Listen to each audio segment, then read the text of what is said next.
Hello friends, exercise 9.1 start कर रहे हैं। Right the first 5 terms of each of the sequences in exercises 1 to 6 whose nth terms are. यहाँ पे given है 1 से लेके क्वेश्चन 6 के अंदर आपको nth टर्म दे रखी है। मैंने इंट्रोडक्शन में बताया था कि nth टर्म को जनरल टर्म भी बोलते हैं, तो उनकी आपको पहली 5 टर्म्स निकालनी है, यानी A1, A2, A3, A4, A5 निकालनी है जनरल टर्म से। फर्स्ट क्वेश्चन पे ध्यान दीजिए। an is equal to n, in bracket में n+2 है। अब इसकी आपको निकालनी है a1, पहली 5 टर्म होंगी हमारी a1, a2, a3, a4 और a5। तो जहां जहां पे n है वहां पे आपको 1 2 3 4 5 फिल करते हुए जाना है, आपकी पहली 5 टर्म्स आ जाएंगी। तो a1 के लिए यहां पे n की जगह आपको 1 फिल करना है और इन ब्रैकेट में फिर n की जगह 1 लगाना है और आगे +2 तो लिखा हुआ है। तो इस तरह से आपको फिल करना है। जो भी जनरल टर्म में जहां भी n होगा वहां पे आपको ये नंबर फिल करना है। 1 आप निकाल रहे हो a1, तो n की जगह 1 फिल करो। a2 निकाल रहे हो तो जहां पे n है वहां पे 2 भरोगे। सॉल्व कर लेते हैं इसको। ये बाहर 1 हो गया और 1 और 2 अंदर में ये 3 हो गया और 1 3 ज़ा टोटल फाइनली ये 3 आ गया।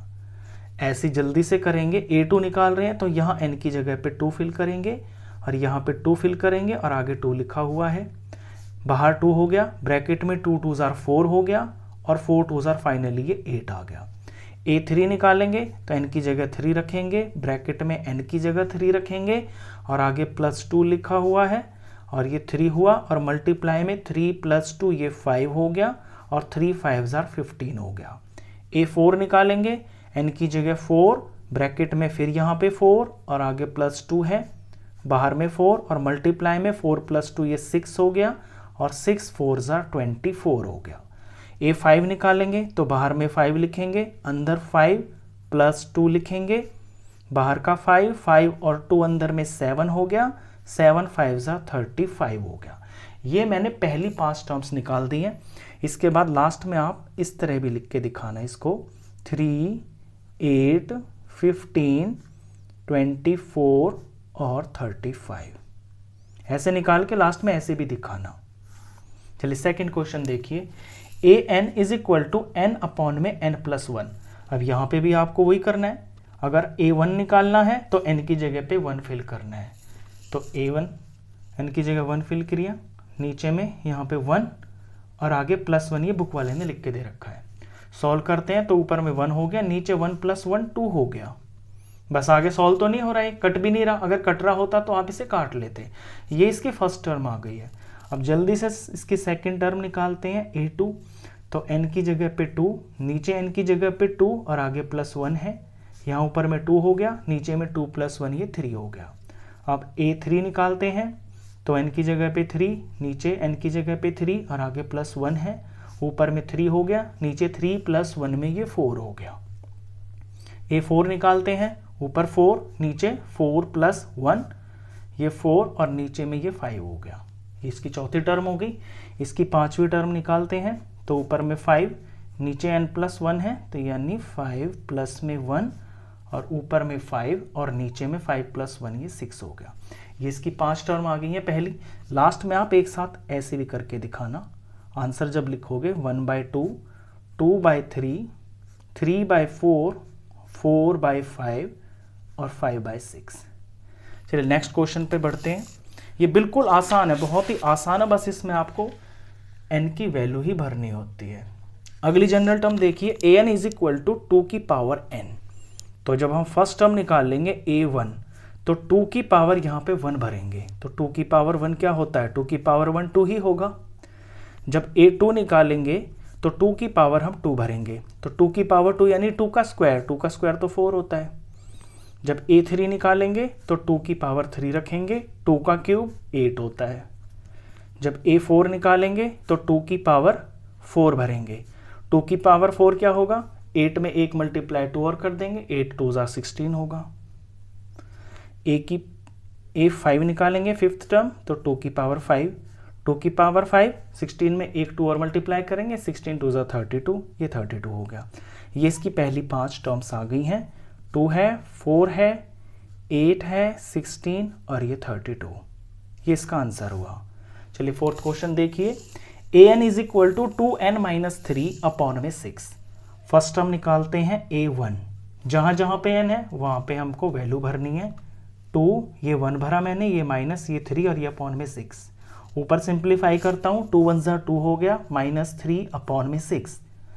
2 - 3 -1 हो गया और ये अपॉन में 6। ऐसे a2 निकालता हूँ, तो ये 2 n की जगह पे 2 भरना है, आगे -3 है, अपॉन में 6 है। यहाँ 2 2 ज़ा 4 हो गया, आगे -3 है, अपॉन में 6 है। 4 - 3 1 हो गया और ये अपॉन में 6 है।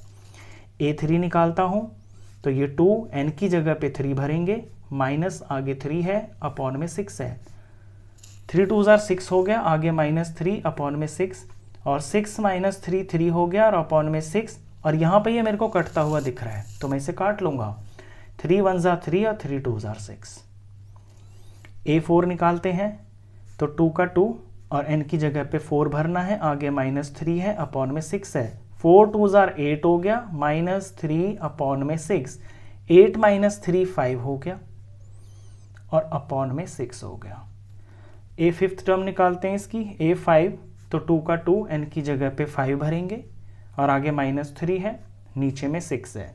5 2 ज़ा 10 हो गया, आगे -3 अपॉन में 6। 10 - 3 7 हो गया और ये अपॉन में 6 हो गया। ये इसकी पहली 5 टर्म होगी है। एक साथ आप लिख लोगे यहाँ पे, ये जल्दी से मैं लिख ही देता हूँ। -1/6, 1/6 और 1/2 और फिर 5/6 है और फिर 7/6 है। ये इसकी पहली 5 टर्म्स हो गई हैं। चलिए फिफ्थ क्वेश्चन देखिए, ये इतने सिंपल क्वेश्चंस है कि ना आप स्पीड से करोगे। फिफ्थ क्वेश्चन में an इज इक्वल टू -1 की पावर n-1 है और यहाँ 5, ये इनटू में है बीच में, 5 की पावर n+1 है। दिखने में काफ़ी बड़ा सा लग रहा है जनरल टर्म, लेकिन करेंगे तो बहुत ही सिंपल है। a1 निकालना है, तो -1 इसका बेस है और n की जगह पे हमें पहले 1 भरना है और आगे -1 लिखा हुआ है। फिर इनटू में यहाँ पे 5 है, n की जगह पे 1 भरना है और आगे +1 है। सिर्फ वैल्यू पुटिंग आपकी ठीक होनी चाहिए और इसकी जो सिंप्लीफिकेशन है वो आपको आनी चाहिए, बाकी कुछ नहीं है। आगे देखिए, ये -1 की पावर 1 - 1 तो 0 हो गया और इनटू में यहाँ 5 की पावर 2 हो गया।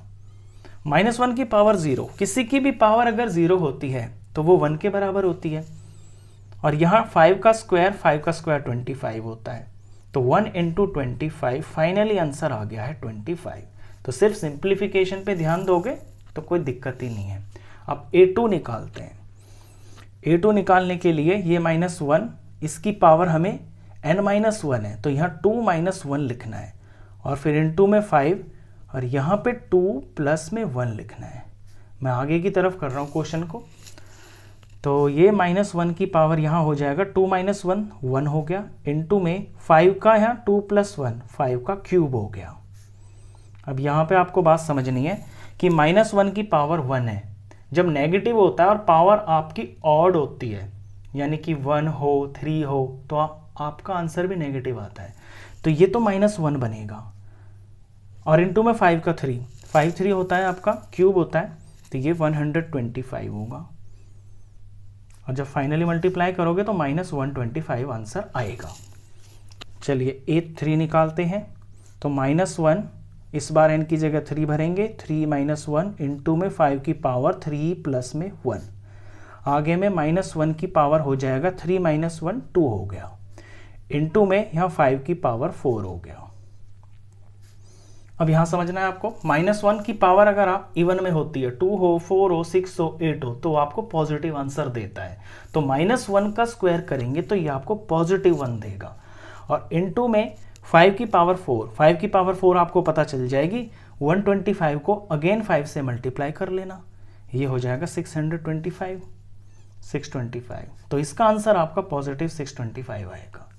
चलिए a4 निकाल लेते हैं ऐसे ही, -1 और 4 - 1 इनटू में 5 की पावर 4 + 1, -1 इसकी पावर इस बार हो जाएगी 4 - 1 3, इनटू में यहाँ 5 की पावर हो जाएगी 4 + 1 5 हो जाएगी।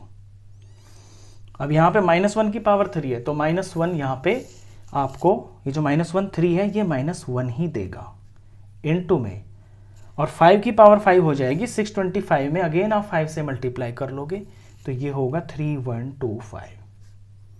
टोटल इसका करेंगे मल्टीप्लिकेशन तो नेगेटिव आ जाएगा -3125।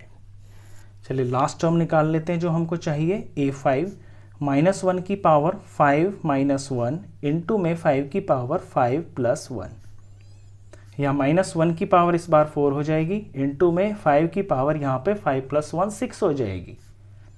अब -1 की पावर 4 है, पावर इसके अंदर इवन में है तो ये आपको +1 देगा, इंटू में 5 की पावर 6 आपको पता चलेगी, 3125 को एक बार फिर से 5 से मल्टीप्लाई कर लो तो 5 की पावर 6 पता चलेगी, ये हो जाएगा 15625, और क्योंकि ये प्लस है ये भी प्लस है तो आंसर आपका प्लस में ही आएगा 15625। ये मैंने पहली 5 टर्म निकाल दी है। जल्दी से इनको एक साथ लिख के दिखा देता हूँ, आपको भी ऐसे ही लिखनी होंगी एग्जाम में, -125, -625, -3125, 15625, ये इसका आंसर हो गया। 6th क्वेश्चन करते हैं। 6th क्वेश्चन और भी ज़्यादा अच्छा है, ऊपर नीचे साइड में सब जगह पे आपका वेरिएबल है। an = n in bracket n² + 5/4। तो पहली टर्म निकालेंगे a1, जहाँ जहाँ पे n है वहाँ पे n हम 1 भरेंगे। ये 1 भर दिया मैंने, यहाँ 1 का स्क्वायर है, यहाँ प्लस और ये 5 और अपॉन में ये यहाँ पे 4 है। आगे सिंप्लीफाई करें तो ये 1 बाहर का, 1 का स्क्वायर 1 ही होता है, और ये प्लस और ये 5 और नीचे में ये 4 है। 1 5 और 1 6 हो गया और नीचे में ये 4 है। एक एक स्टेप को मैं इसलिए लिख के दिखा रहा हूँ ताकि सिंप्लीफिकेशन आपको बिल्कुल क्लियर दिखाई दे, सब चीज़ खोल के दिखा रहा हूँ मैं यहाँ पे। तो 1 6 6 हो गया और 6 ये 4 हो गया, 6/4 को हम काट सकते हैं 2 से, तो ये 3 2s और ये 2 2s, बिल्कुल सिंपल है। अब a2 निकालते हैं। n की जगह हमें 2 भरना है, यहाँ n की जगह हमें 2 भरना है, ये 2 का स्क्वायर हो गया, ये प्लस और ये 5 हो गया, और नीचे में ये 4 लिखा हुआ है। ये 2 हो गया, यहाँ 2 का स्क्वायर हो गया है 4 और ये प्लस और ये 5 हो गया, और नीचे में ये 4 लिखा हुआ है। इस 2 और 4 को मैं यहीं पे काट सकता हूँ, काट लेता हूँ। 2 1s 2 2s, 4 और 5 9 हो गया, और 9/2 हो गया। ये इसकी सेकेंड टर्म आ गई है। a3 निकालते हैं।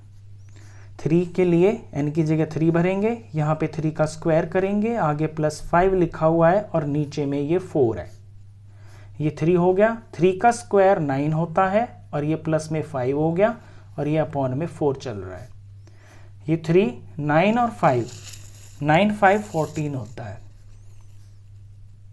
और नीचे में ये 4 है। यहाँ 14 और 4 मेरे को कटते हुए दिखाई दे रहे हैं, मैं काट लेता हूँ, 2 से कट जाएगा, ये 2 पे आ गया और ये 7 पे आ गया। अब 7 3s 21 ऊपर आ गया, नीचे में ये 2 बच गया। ये इसकी थर्ड टर्म हो गई है। अब फोर्थ टर्म निकालते हैं, तो n की जगह पे 4 लिखेंगे, यहाँ 4 का स्क्वायर करेंगे, आगे में +5 लिखा हुआ है और नीचे में ये 4 है। तो 4 और 4 तो मेरे को यहीं से कटता हुआ दिख रहा है, मैं काट लेता हूँ।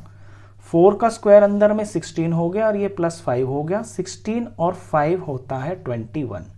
ये इसकी फोर्थ टर्म आ गई है। अब इसकी हमें लास्ट टर्म जो कि ये 5 है वो निकालनी है। तो यहाँ n की जगह पे मैं यहाँ से देखते रहना, ये n है आपका, यहाँ पे 5 भरूंगा, अंदर में 5 का स्क्वायर करूंगा और आगे +5 लिखा हुआ है, नीचे में 4 है। तो बाहर का 5 ये हो गया, अंदर 5 का स्क्वायर 25 हो गया और आगे में +5 लिखा हुआ है और नीचे में ये 4। ये 5 बाहर का हो गया, 25 और 5 30 हो गया और नीचे में 4 लिखा हुआ है। 4 और 30 मेरे को कटते हुए दिखाई दे रहे हैं, ये मैं काट लेता हूँ, ये 2 से कट जाएंगे। 2 2s 2 से इसे डिवाइड करेंगे तो 15 आ गया और 15 5s ऊपर में 75 आ गया और नीचे में ये 2 बच गया। ये हमारी फिफ्थ टर्म होगी। सारी टर्म्स को एक साथ में लिख देता हूँ, जैसे कि आपको भी लिखना होगा। 3/2 इसकी पहली टर्म है, फिर 9/2 है, देखते रहना यहाँ से, फिर 21/2 है और फिर 21 है और लास्ट फिफ्थ टर्म 75/2 है। लास्ट क्वेश्चन था, क्वेश्चन खत्म।